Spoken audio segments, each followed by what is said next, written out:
Hi, my name is Obilda Jimenez, and I am a virtual content specialist teacher from PS386. I've recorded this video in partnership with Maria Friedland from the Division of Multilingual Learners.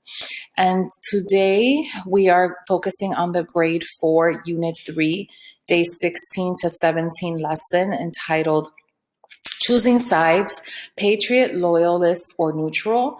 And our focus question is, what events led to the war with Great Britain? This teacher-facing video focuses on the introduction portion of this lesson, and the technology that is used is a Google Doc on Google Classroom. If you're using a different platform, you can use anything similar to Google Doc, where a small group of students can come in and collaborate on the same document.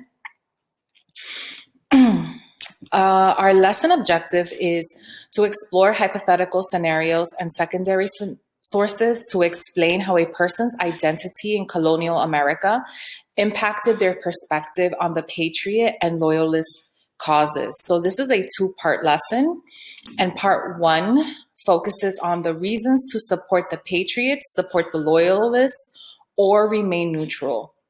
So students are going to develop an understanding on who were defined as Patriots, who were defined as Loyalists, and who were defined as neutral, and then use that understanding to analyze sources later during independent practice to identify, based on the source, who would be a Patriot, a Loyalist, or who would remain neutral, and why. By the end of the part one lesson, students will be able to understand that depending on who you were in society, your role, your lifestyle, that played a role in whether you identified as a Patriot, Loyalist, or you remain neutral.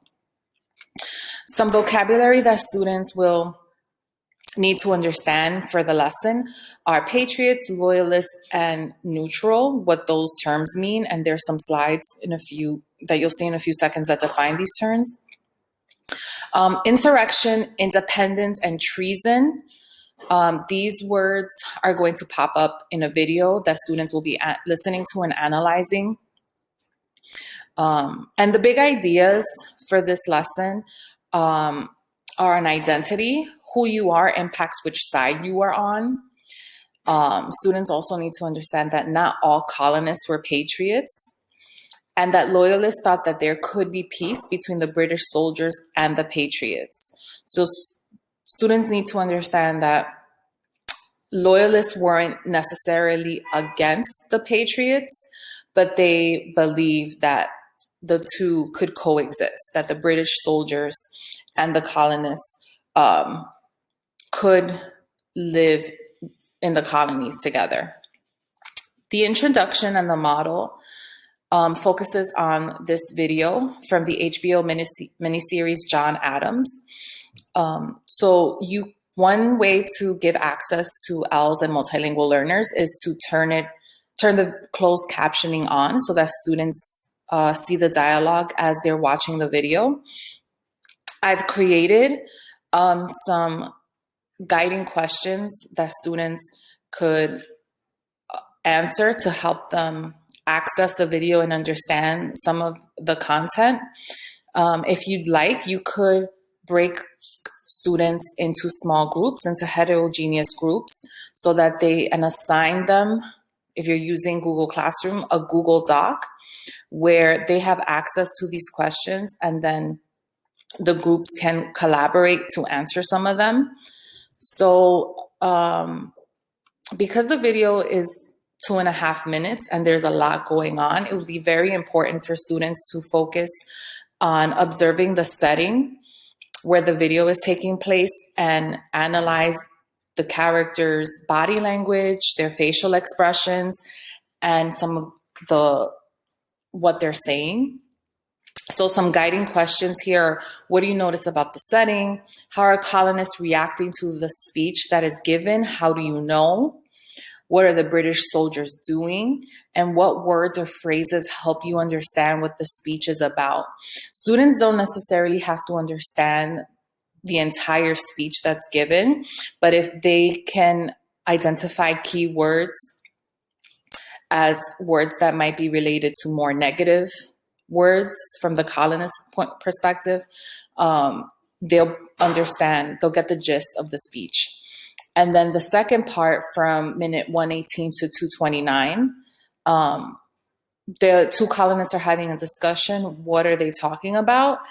And then the final question is, based on the beginning of the video and their discussion, what do you predict will happen next? This question is important because it's not just based on the video, but it also will assess how students have been synthesizing the information from the previous lessons and the events that have been happening. This was included in the lesson. You can have, this slide here helps our multilingual learners and English language learners comprehend the video. But this slide, you can choose to assign it or maybe not, because this was included for the entire class. That's up to you. And then here, the introduction in the model, this slide explains what the Intolerable Acts were. So these are just the big ideas that come out of the video. So once students complete the Google Doc, it would be a good idea to just kind of review or highlight some of the things, some of the trends or big ideas that are coming out of each question, and then connect those ideas with what was provided in this resource. And then finally, before going into the independent practice portion, here are a timeline of events. So students should come back to this timeline and notice that there are so many events that have built up and are leading to this American Revolution. Like, they're getting closer and closer to the beginning of the American Revolution, and students should understand now what the causes for the revolution were. The independent practice portion, which will be my next video, will highlight some of the pages from the student workbook, but for the introduction portion of this lesson, there are no workbook pages that our English language learners or multilingual learners will need to access just yet. Thank you.